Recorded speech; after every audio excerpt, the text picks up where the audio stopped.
नमस्कार, स्वागत है एक बार फिर। Welcome back. इस वीडियो में हम भगवत गीता के चौथे अध्याय का 39वां श्लोक चैंट करना सीखेंगे।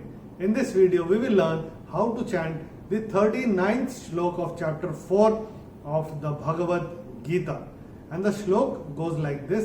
श्लोक को हम इस तरह से चैंट करते हैं। श्रद्धावान् लभते ज्ञानम् तत्परः संयतेन्द्रियः ज्ञानं लब्ध्वा परां शान्तिम् अचिरेणाधिगच्छति। Let's look at the construct of the shloka first. श्लोक की संरचना पहले एक बार देख लेते हैं। पहला चरण देखते हैं। एक द आधा नहीं गिना जाएगा, इसमें ध पूरा है। 2, 3 ला आधा नहीं गिना जाएगा। 4, 5, 6, 7, 8। तो ये हो गया पहला चरण श्लोक का। और ये होगा दूसरा चरण, लेकिन एक बार गिन लेते हैं। एक ता आधा नहीं गिना जाएगा। 2, 3, 4, 5, 6 ना आधा नहीं गिना जाएगा। 7, 8। तीसरा चरण देखते हैं। 1, 2, 3 भ और ध आधे नहीं गिने जाएंगे। 4, 5, 6, 7 ना आधा नहीं गिना जाएगा और त हो गया 8। मगर यहाँ पे एक रूल लागू होगा, एक रूल अप्लाई होगा। अगर अब देखेंगे तो ये एक पूरा शब्द दिखाई देता है, शांति मची रेणादि गच्छति। शांति मची रेणादि गच्छति, ये हमको एक पूरा शब्द दिखाई देता है। लेकिन ये इसमें से तीसरा चरण निकलेगा, छूटेगा और चौथा चरण आरंभ होगा। तो ये जो त पे जो 8 हुआ, ये म जो है, अगर ये म हम देखें, म प्लस अ, ये ऐसे होता है। तो ये जो म है, ये हलंत होके यहाँ पे निकलेगा और ये चरण यहाँ पे समाप्त हो जाएगा। और जो चौथा चरण है वो आरंभ होगा अ से। चौथा चरण जो है वो आरंभ होगा अ से। तो ये हो गया तीसरा चरण। मगर एक बार फिर से गिन लेते हैं। 1, 2, 3 ब और ध आधे नहीं गिने जाएंगे। 4, 5, 6, 7 ना आधा नहीं गिना जाएगा। ये हो गया 8 त और म हलंत आधा नहीं गिना जाएगा। चौथा चरण ये होगा, मगर फिर भी एक बार गिन लेते हैं। अ 1 हो गया। 2, 3, 4, 5, 6 च आधा नहीं गिना जाएगा। 7, 8।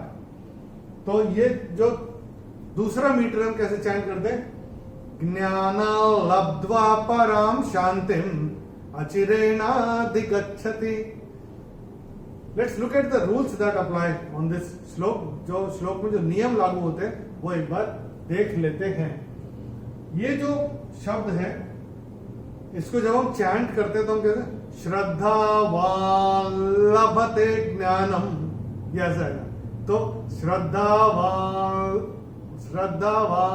लभते ज्ञानम्, ये ऐसे करके आएगा। और न के ऊपर जो ये अनुस्वार आ रहा है चरण की समाप्ति पे है, इसीलिए इसका उच्चारण म होगा।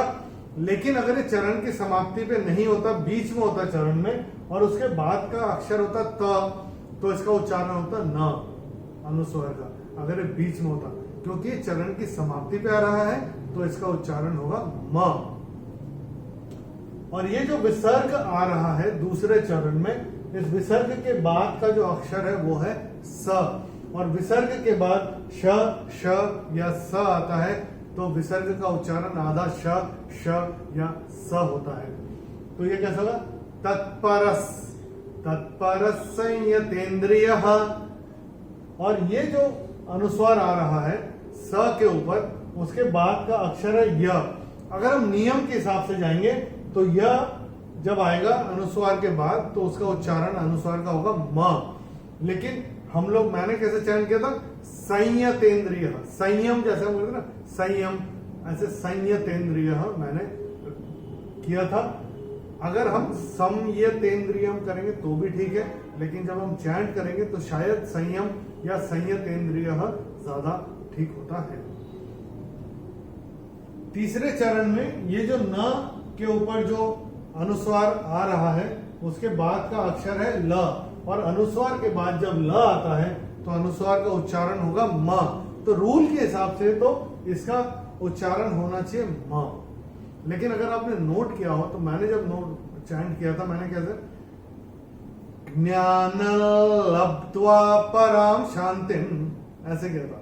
ज्ञान, तो हम इसको आधा ल प्रोनाउंस करते हैं, मगर अगर म प्रोनाउंस करेंगे तो भी गलत नहीं होगा, मगर हम आधा ल करते हैं इसको प्रोनाउंस।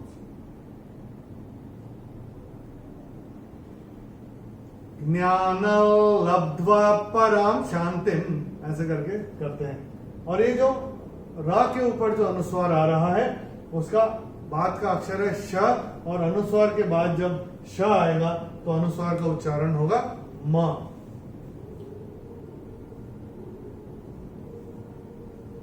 पराम शांतिम। और ये वाला नियम हमने आपको बता दिया। ये म पे ये म हलंत होके निकल जाएगा, वहां पे तीसरा चरण समाप्त होगा, तीसरा चरण छूटेगा, और अ जो निकलेगा म से उस अ से चौथा चरण आरंभ होगा। अचिरेणाधिगच्छति, अचिरेणाधिगच्छति। तो इसको ऐसे करके चैंट करते हैं। चलिए एक बार मिलके चैंट करते हैं। मैं करूंगा, मेरे पश्चात आप चैंट करिएगा। Let's experience the bliss of the Bhagavad Gita chanting. तैयार है? चलिए शुरू करते हैं।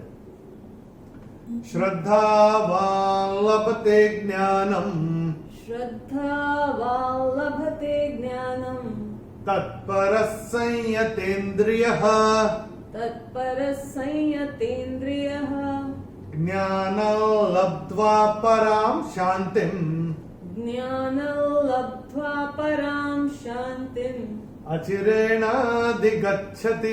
अचिरेणाधिगच्छति। प्रैक्टिस करते रहिए, प्रैक्टिस करते करते आएगा। जो जो नियम हम आपको बताते जा रहे हैं नोट करते रहिएगा अपनी किताब में, बहुत सुविधा होती है आगे जाके जब अकेले चैंट करें, जब प्रैक्टिस करें तो भी बहुत सुविधा होती है। अगले वीडियो में हम भगवद गीता के चौथे अध्याय का 40वां श्लोक चैंट करना सीखेंगे। In the next video we will learn how to chant the 40th shloka of chapter 4 of the Bhagavad Gita. श्लोक का भावार्थ हमने वीडियो के डिस्क्रिप्शन में हिंदी और अंग्रेजी में दिया हुआ है, जिसमें आप कंफर्टेबल हो वो उसमें आप रेफर कर सकते हैं। अगले वीडियो तक नमस्कार, हरि ओम।